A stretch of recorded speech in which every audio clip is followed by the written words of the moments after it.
Kiss Me More is unreasonably catchy. I don't know. Like, it's one of those songs where it's like I know Spotify is tracking what I listen to, so I don't want to listen to it too much before it ends up on my top 5 list. But like I've listened to it like entirely too much. But like yeah, it's definitely one of those like songs that's like probably like a math formula, and they just put it together to like get in people's heads. But yeah, and then of course. Let me put you on game.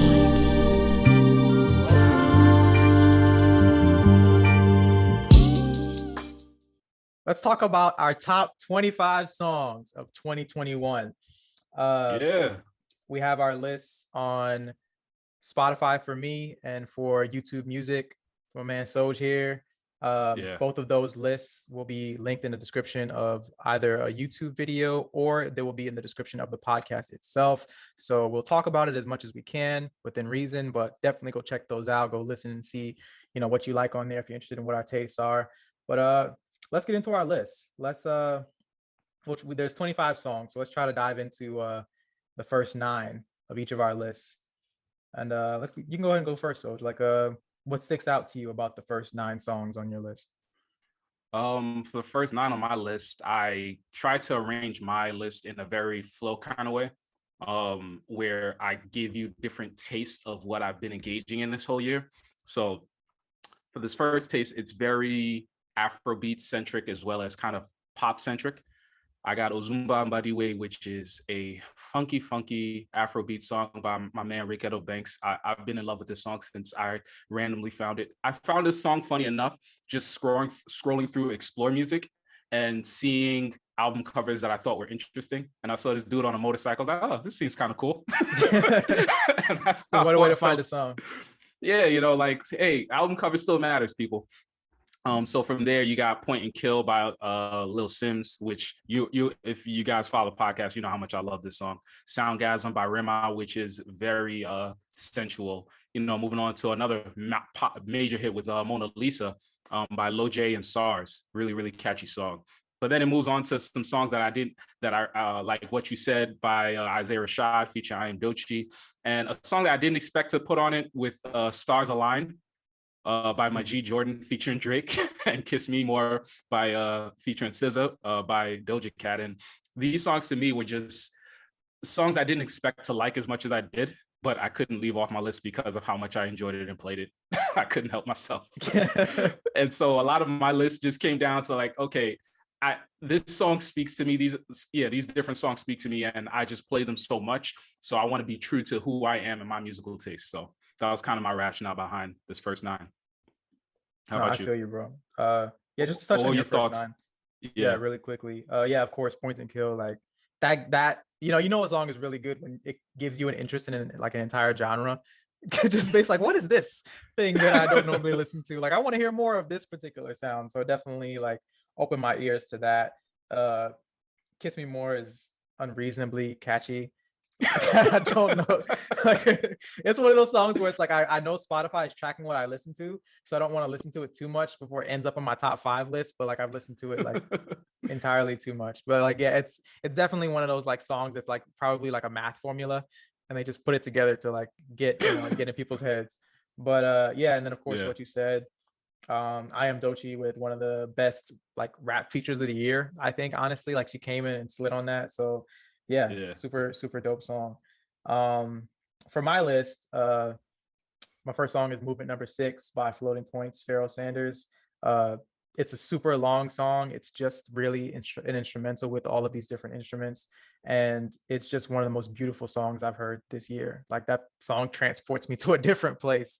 It has so many different movements, and it's really enjoyable. Dear Lord is another really beautiful sad song by Brockhampton. All Pride Aside is a jam by Shelly, formerly known as Dram. My Life, I think we share that one on both of our lists. Really great song. Driver's License by Olivia Rodrigo is one of the most popular songs this year. Wouldn't be surprised if it has 1 billion streams, and it's a TikTok hit. But yeah, super dope. Headshots, Isaiah Rashad, probably my favorite hook of the year. Like it's one of those songs that I never get tired of listening to. I think it's my second most listened to song of the year with like 200 plays or something like that. But like, I just can't stop listening to it. And yeah, If I Could by Charlotte Day Wilson is dope. Always by Spelling, another dope song. And Fast Car by Sid. Sid is good for a catchy jam most of the time. So that was a really good track. Yeah. So a little background on what we do with these playlists. Randomly, I forgot who started it, but It was you. It was you, I think, in 2016. yeah, I think I came up with something like, oh yeah, here's my favorite like songs of the year, and then you hit me with yours. And I was like, oh my goodness. I always felt like your musical taste was more expansive than me, and it made me want to listen to more and actually venture out and try different stuff. And so you helped put me on to a lot of stuff. So, and you kind of keep that tradition rolling, throwing in a symphony orchestra song as your first track. I'm like, okay, I see what Jared's on this shit. He's really trying to put me onto some, I showed him a little Afro beat. He's like, all right, I see you. You're trying to put me on now. I got you, bro. So I thought Movement 6 was really interesting and, very like solid to listen to. Nice violin, nice piano, very, powerful soundscapes. Moving on to Brockhampton, Dear Lord, like really great. My Life, I know we shared that song. I almost forgot about this album when I was making this list, and I had to squeeze My Life in there because I had to have something from one of my favorite albums of the year on this playlist. And then, yeah, I get it. Headshots is mad fun. And, moving on to like Always and Fast Car. Funny enough, I wasn't feeling these songs too much. I thought Sid's, performance was a little underwhelming, and for Always, it was the singing and the instrumental for me felt mismatched. I don't mean to like crap on your list, but No, I yeah, get it. I'll get to it when it's one of my favorite albums of the year. I'll get to it when when we talk about our albums. But yeah, it's different. Yeah, but yeah, overall, I thought it was a fun start because most of the songs in your top 9, or at least in the first 9 that you put here, I haven't heard. So that was cool. It was cool to get exposed to some different stuff. Yeah. What's going on with your next 9? So for my next 9, we got Skate, Gang Signs by Freddie Gibbs and Schoolboy Q, Don't Shoot at the Party, Family Ties, Big Subwoofer, and Poke It Out, and You Only Live Twice. These, I think Skate really kind of fits into that first 9, but then moving into like Gang Signs, I had to bring it back. This is one of my favorite songs of the year. I listened to the song so many times. Even my wife loves it. The beat and the instrumental are so catchy, and it has me saying stuff that I would never say in any other circumstance. Freddie Gibbs has me saying stuff I would not say in any other circumstance, but because this song is so damn catchy, I can't help it. Then moving on to Don't Shoot Up the Party, I actually made a reels with this song, and that has made it so much more infectious in my head and in my mind. It's a really fun song that I feel like really captures what Brockhampton is all about. Moving on to Family Ties, I could not have a song from the Melodic Blue, and it had to be Family Ties. I still love this song. I still love them horns. I still, I love Baby Keem's verse even more now than I did when I first heard it. It was so jarring, but now because I understand his style, it makes it so much more fun. And then Big Subwoofer, I really hope you get a chance to listen to this song because I did. Part of me put this song on because of you. Is it because of E40s? Yeah.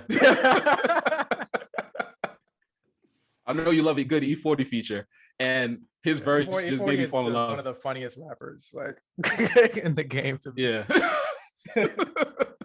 Progression. I could walk and chew gum at the same time. So yeah, then moving on to Poke It Out. I love the Vibrant Thing feature sample, and You Only Live Twice with Lil Wayne and Drake, one of the hardest songs on Certified Lover Boy. And then Bruh with JID and Denzel Curry. These guys, they went off on this song, Bruh remix, along with and I also have to get another one with A+, Denzel Curry and your man Kenny Mason. I love these 2 songs. So again, I appreciate you for putting me onto Kenny Mason.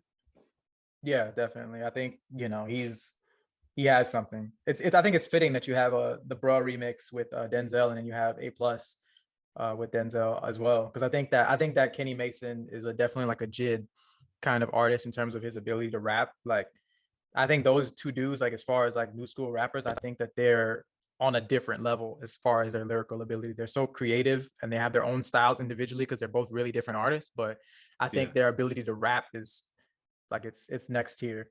And of course, Polka Dot we reviewed. It's not my favorite song on the Wale album, but I think it's, still it's okay. It's still okay to me. But yeah, You Only Live Twice is, I think it's the standout track on Certified Lover Boy. I think the instrumental is crazy.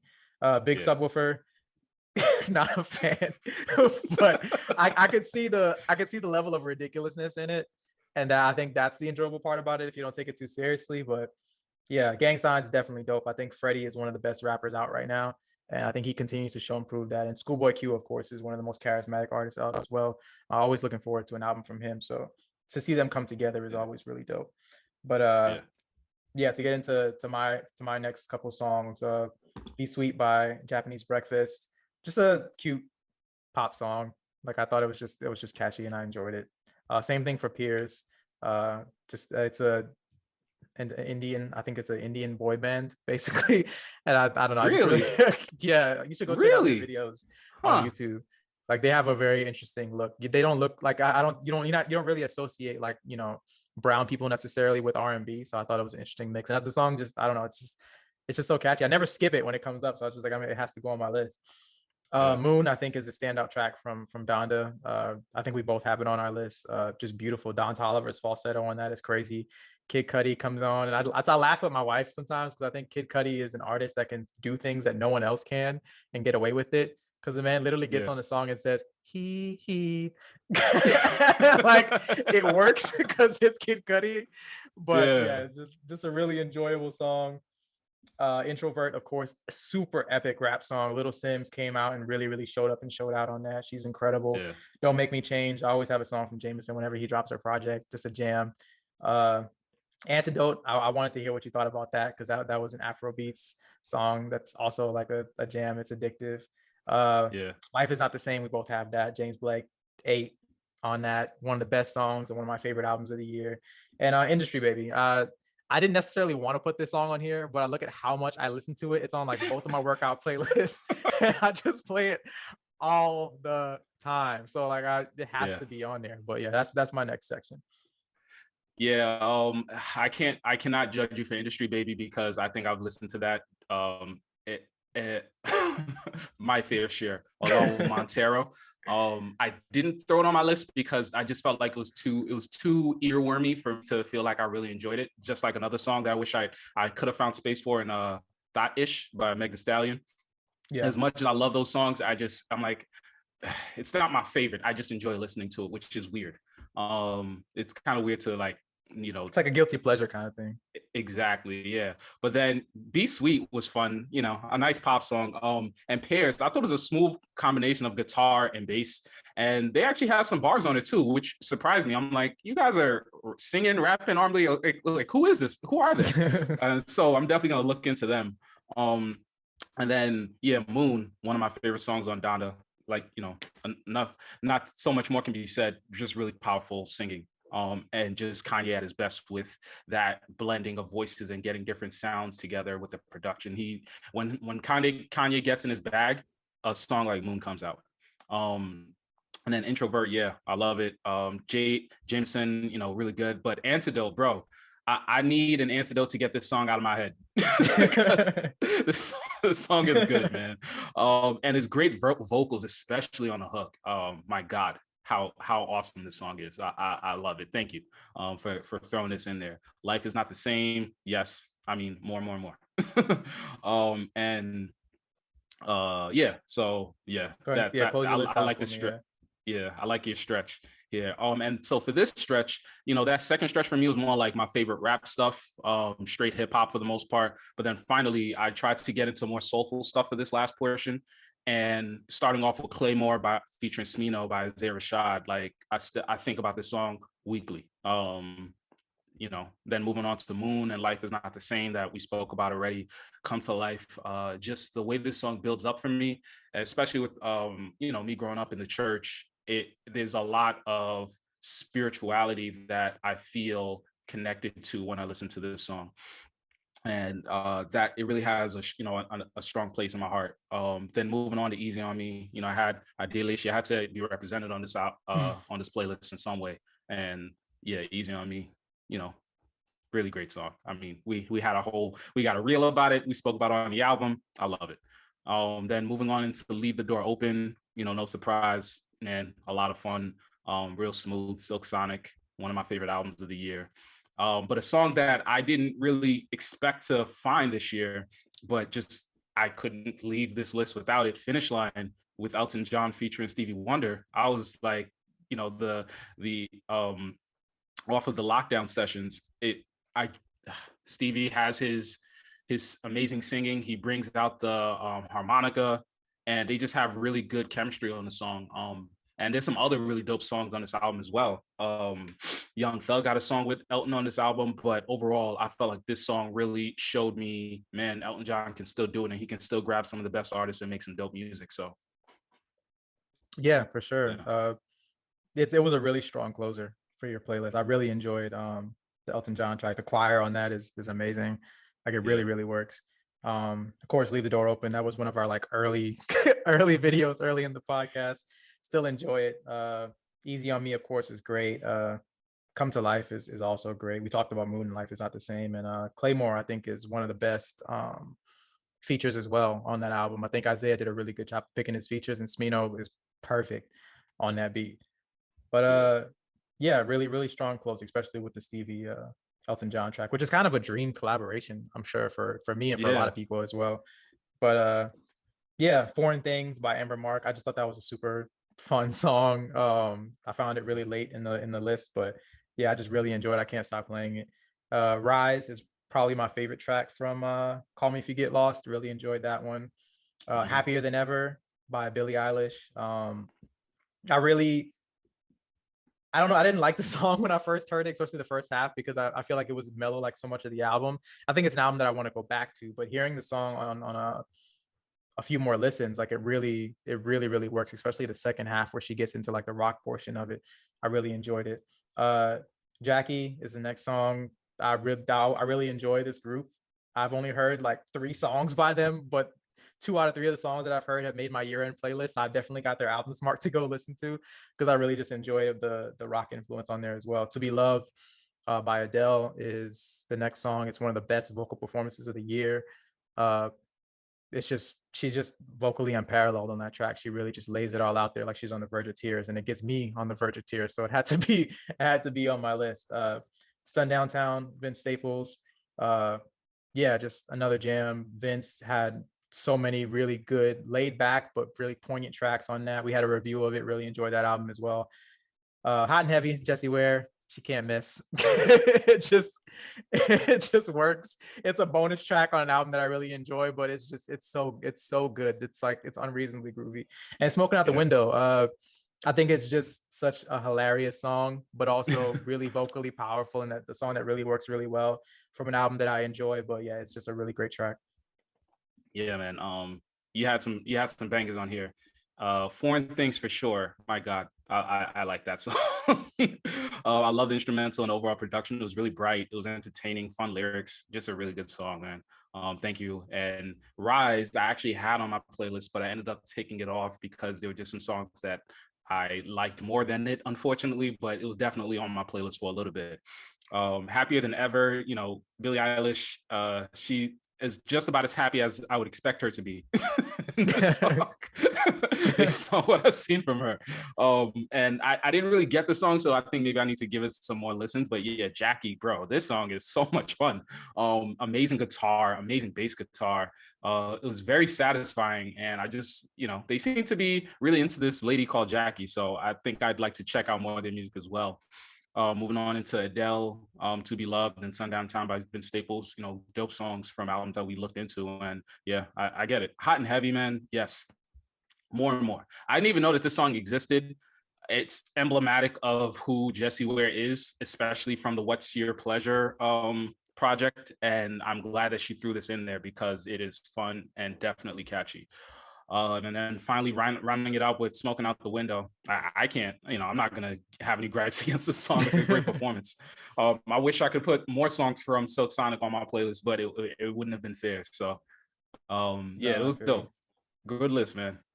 Yeah, same to you. I think this year, because we've listened to so much more, I think for you it might have been easier to make a list. Is that true? Is that the case? It was harder to make the list because there was just so many songs that I wanted to include, based on stuff that was like earwormy and that I actually listened to a lot versus stuff that I thought was just critically amazing. And so that's what made it the hardest to just kind of really narrow it down and hone into the songs that I felt like we would both have a connection to, that listeners would have a connection to, and songs that just really spoke to me. It was hard. So in previous years, it was actually pretty easy because I just had my lane. I was listening to podcasts more and I just wasn't listening to as much music. But this year was definitely much challenging because I just had so much more to choose from and narrow it down from. Yeah, I could see that. I could see that. That makes sense. I guess it was probably more of a pleasant experience to put it together because you had more songs to choose from that you enjoyed. Yeah, this year was I think about the same. I normally start my year with like adding songs as the year goes on. So I'll normally have like 50 songs by this time or more. And I just kind of like whittle it down from there. So but yeah, it's an enjoyable experience. I really appreciate you like putting this forward. So I guess this is our 5th year doing it. First year, obviously, for the podcast. But yeah, it's been fun making the year-end list. And then you can go back to it. Like I can go back to my 2017 list and see like what I was listening to at that time. So yeah. Or if there's songs that I hear next year that came out this year that I didn't get a chance to hear, I can just always add it to the list and go back to it later. So yeah. But yeah, it's fun. I'm looking forward to doing it more.